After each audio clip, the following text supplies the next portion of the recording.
I have great news for you, my friends. I have finally figured out these freaking cameras, and hopefully now they will not go blurry no more. The secret? See these things right here behind me? The cameras, for whatever reason, their face detection believes that my guitars are my face. Granted, they're probably prettier to look at than my actual face.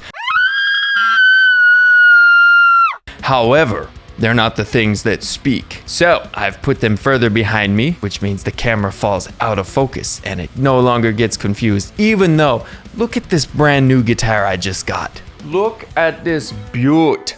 Look at this thing. It's an 8-string behemoth of a guitar, but it weighs like maybe 10 pounds. And look how small this thing is. I mean, just look how cool it looks back there. It's awesome. I'm such a nerd. Oh, hey everybody, how's it going? My name is Anthony. Some people call me Twan. I am a multi-instrumentalist, a singer, a mix engineer, and I'm basically here just to sell you guitars. This over here, I forgot to mention, it's a GOC guitar. If we come up with something today that requires me to play guitar, I'll play the guitar. But, you see, I am not the master of my own destiny. No, no, no. The beanie of justice is the master of my own destiny. Now, if you want to influence the beanie, it's very simple. Just leave a comment below, and I will insert something inside the beanie to be then popped out later. And the beanie hath yielded Epica, Consign to Oblivion. We haven't had Epica on the channel yet. I'm stoked for this one. I'm a big fan of Epica. I'm a big fan of Simone's. And I did learn, I think I've said this before, but the way that I say Epica in Portuguese, it means dick. And I've learned this now because I spent some time in Brazil where they speak Portuguese. In America, I don't know how it is in other countries, but in America, we sing a song called Happy Birthday. It's very simple. In Brazil, I saw someone have a birthday and their chant translates to dick, dick, dick in your ass. And I just remember hearing Epica, Epica, Epica, and I went, I know that. What? And then I had to ask, what does that mean? And they're like, oh, it means dick in your ass. Maybe I should not say it that way. I'm still gonna. And I think it's because it sounds close to the word happy birthday in Portuguese or something along those lines. Okay, so I've got Live at the Zenith. This is familiar to me. I'm pretty sure with my old band, Sweet Clarity, we have done some analysis reaction videos to this same show, but other songs. And with dicks on the brain, let's do this. The last one for tonight. But you know, we always come back to Paris. Oh, it's the closer. Okay. Because we love Paris. We love Paris. Last one for tonight. Bonjour. You know the drill. Open up in the middle. Oh. To create the wall of Epic. The wall of Epic. That's amazing.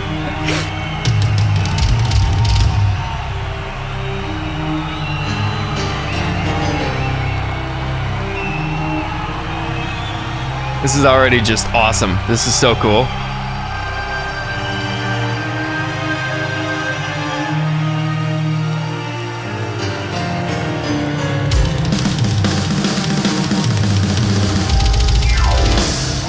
Oh, it's just a big piano slide.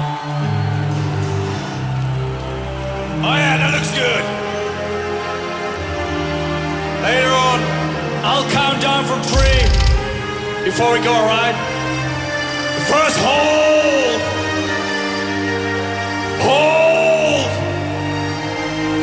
Hold! This is so weird. 3, 2, 1,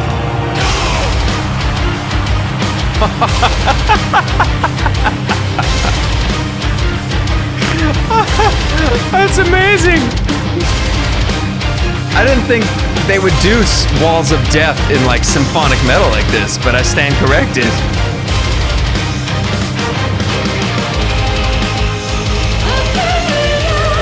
Oh, there are the vocals. Iconic.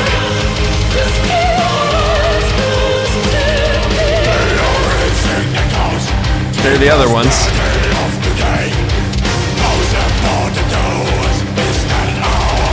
Oh, that was cool.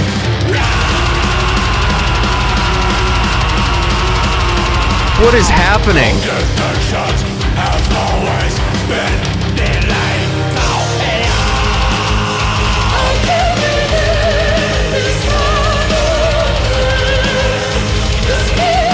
interesting to have the singer in the back.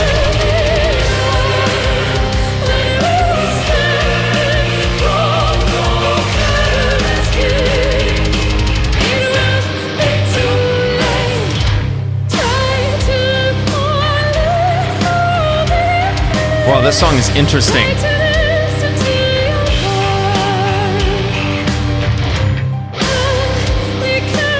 Ah, so clean.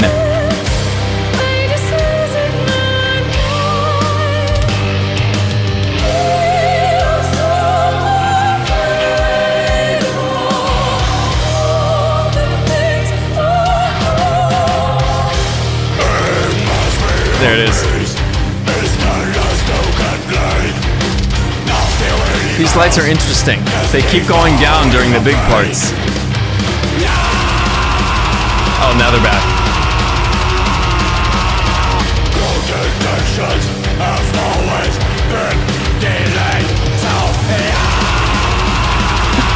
It's so cool.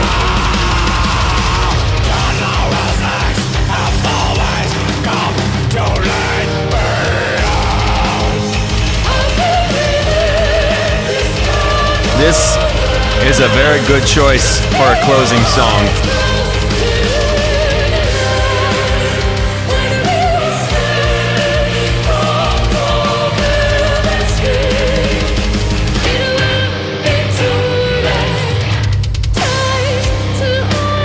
Cool. Oh.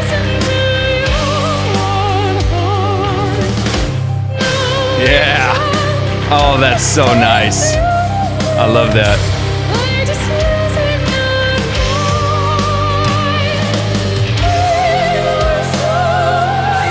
These guys look like they're having so much fun up there, man.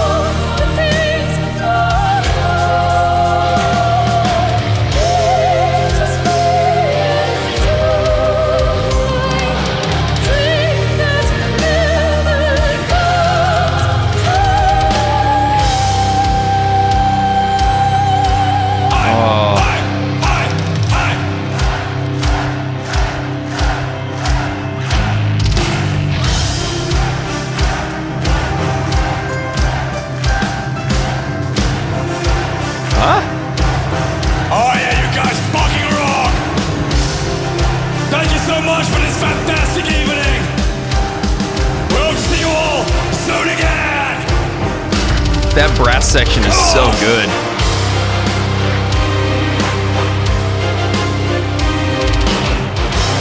Wow.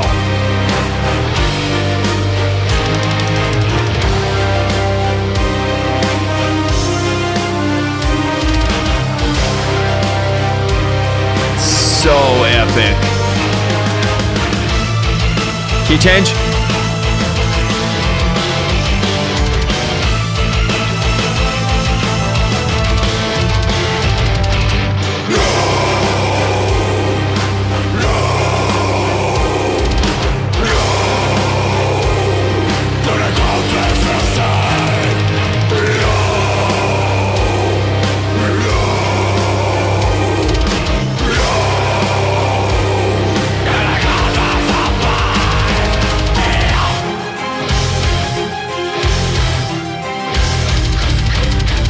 Whoa.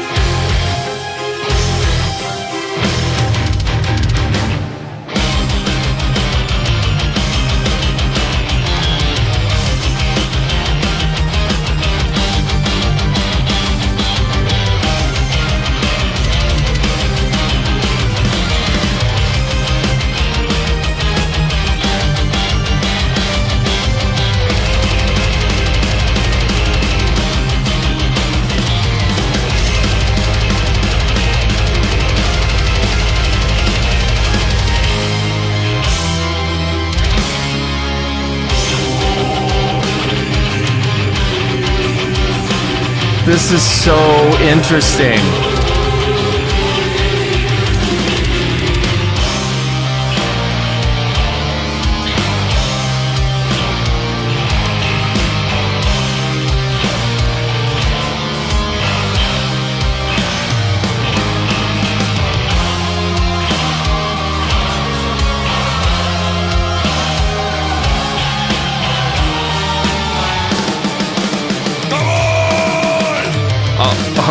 Circle up. This is insane.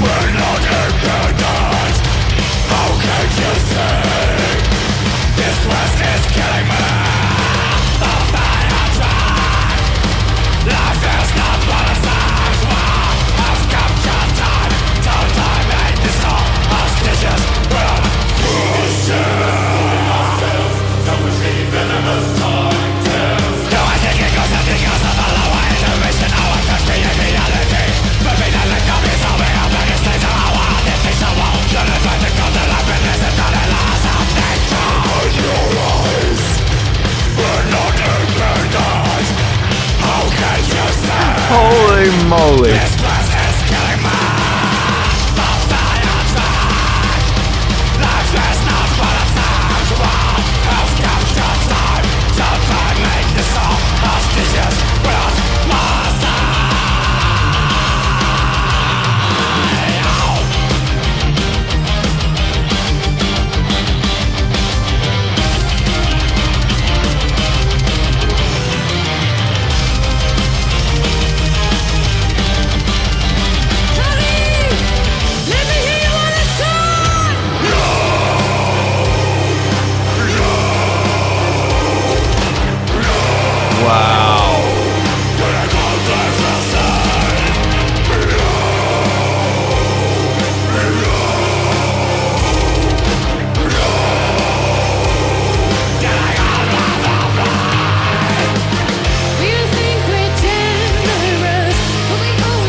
Merci beaucoup, Paris!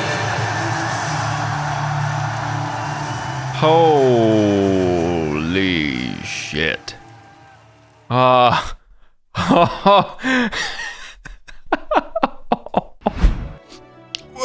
dude, that was a lot. That was a lot. Holy crap. That was awesome. I'm pretty sure my mouth was agape for the entire song. Man, that instrumental section that just kept going, I was like, okay, it's got to come back here. It's too epic. It's got to come back. And then it just built another layer of epic on top of that, and then another, and I was like, oh my, it just keeps going. It just keeps getting cooler. And then when it came in and then slammed and did the, kind of came back and did that thing again, I was like, whoa, dude. That is amazing. It's great. Wow, that song was masterfully written. This was their prog song. This was their, all right, let's destroy faces. And it was like, open up, just like these guys had to know. When they wrote this song, they were like, oh, you know what I mean? I don't know how else to describe it. So man, it opened up and they did, like I said, while it happened, this was something I did not think symphonic metal bands would ever do, is open up a wall of death. And so these people are running in, killing each other in the middle while there's like orchestra playing. That just doesn't feel like it matches, you know what I mean? But it was amazing. It was so cool, and definitely was just like, if you were in the audience, I don't normally like to mosh. I want to, when I'm in a big crowd like that, I just want to stand there and watch. But if that happened, I'd be like, oh, dude, let's go. I would be so pumped. That was awesome. Okay. So I had a couple things to say about what I'm calling kind of the part one. I'm splitting it into two parts. I don't know how they split it in their world, but you've kind of got like the verse chorus section, and then you've got the instrumental and outro kind of section. In the normal section, before it goes off the frickin' rails, they used the most effective chord progression that you can use, and it just is always epic in any context. And that chord progression, it's the Iron Maiden one, the 1, the flat 7, the flat 6, and the 5. And so what you can do is any number of things. You have just like, so we're in C minor here. That's what the key of the majority of the song was in. So you can do like your chords. I'll just play like fifths. And you can keep it in minor if you so choose. So you can do like just a normal minor.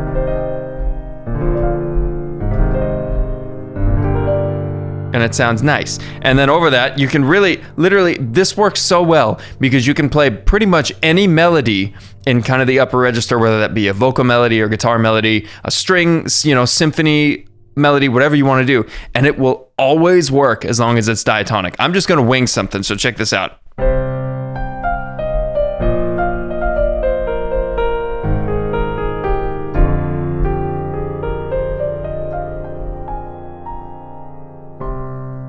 No matter what.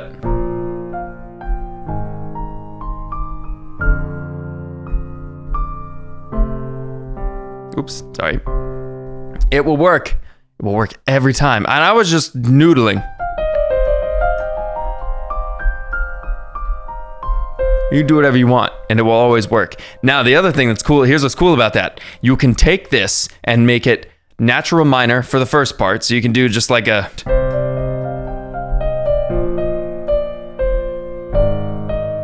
And then what you can do is make the 5 chord major, and then you've turned it into harmonic minor. So you get this like, and we're back up here again.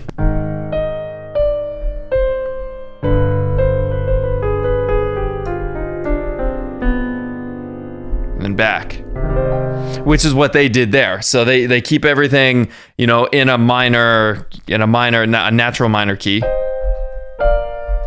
And then right here, they play major, and so you get this.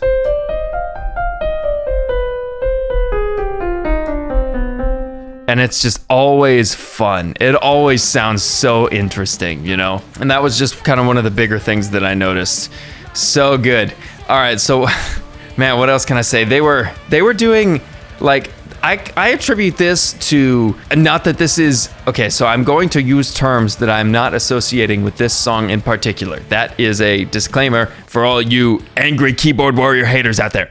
So I attribute this kind of section to a prog band's Wankfest instrumental section. If you're a fan of like Dream Theater or something, you know exactly what I'm talking about. It's a section about as long as everything that came before it was. It's the same length, but it's just basically instrumental wank. The difference is, this was not a spot where it was like, okay, here's the break, we all play a riff together, guitar solo, wank, keyboard solo, wank, drum solo, everything comes back, it's just weird shit. It was none of that. It was just all synchronized, all together riffage and epicness, and everything sounded awesome.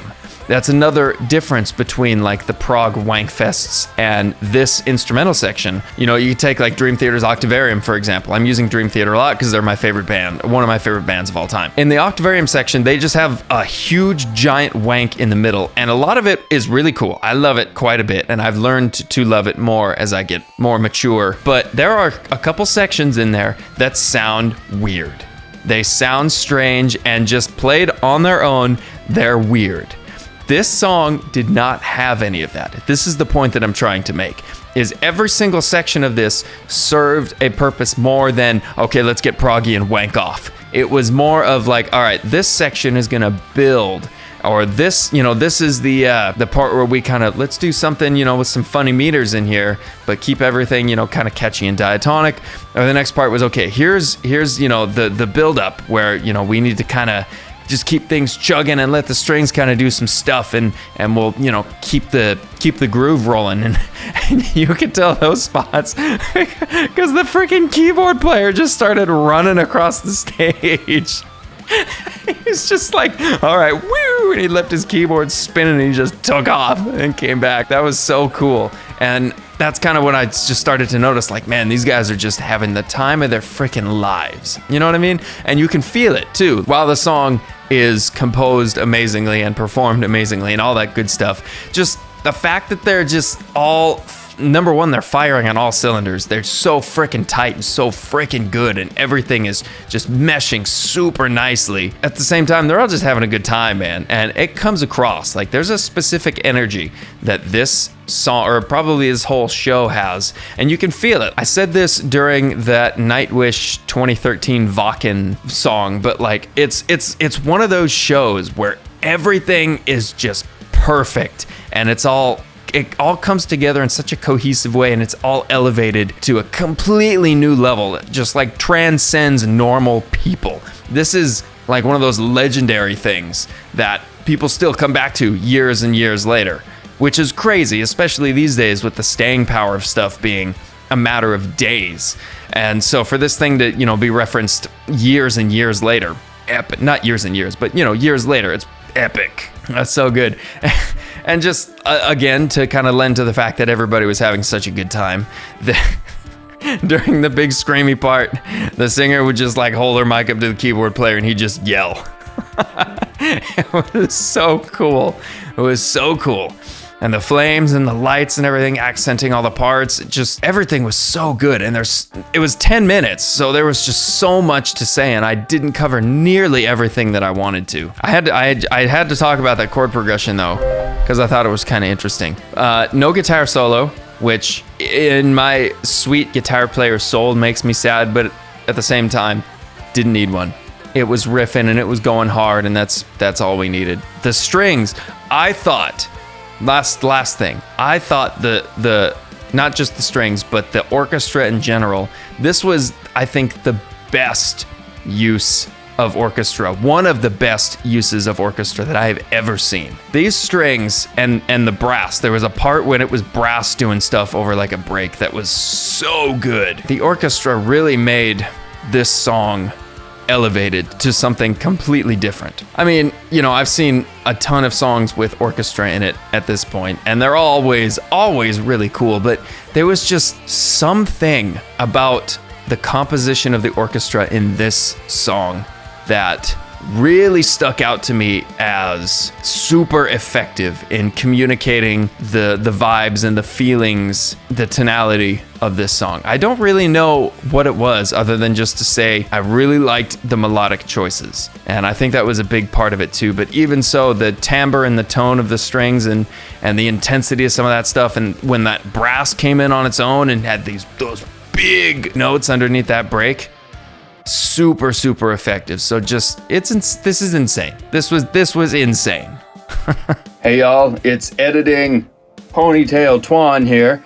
I'm chilling in my closet to record this because I forgot to talk about the singer, to talk about the Simone Simones. Now the reason for that was because I was drawn more towards the composition and the instrumental section and the instruments and all that good stuff. Being a guitar player first, that's just what I ended up zeroing in on. So, allow me to right now discuss the singer. She's very good. Well, thanks everybody for sticking around to the end. I don't feel like my analysis did this song justice. There was just so much going on. I'd have to watch this 5 or 6 more times to really dive in deep to a lot of what was going on. So who knows? Maybe I'll revisit this sometime soon and we can do that. But in the meantime, if you did enjoy me basically gushing over this monstrosity of a tune, feel free to hit the subscribe button below. I'd appreciate it very much, and it helps out the channel quite a bit.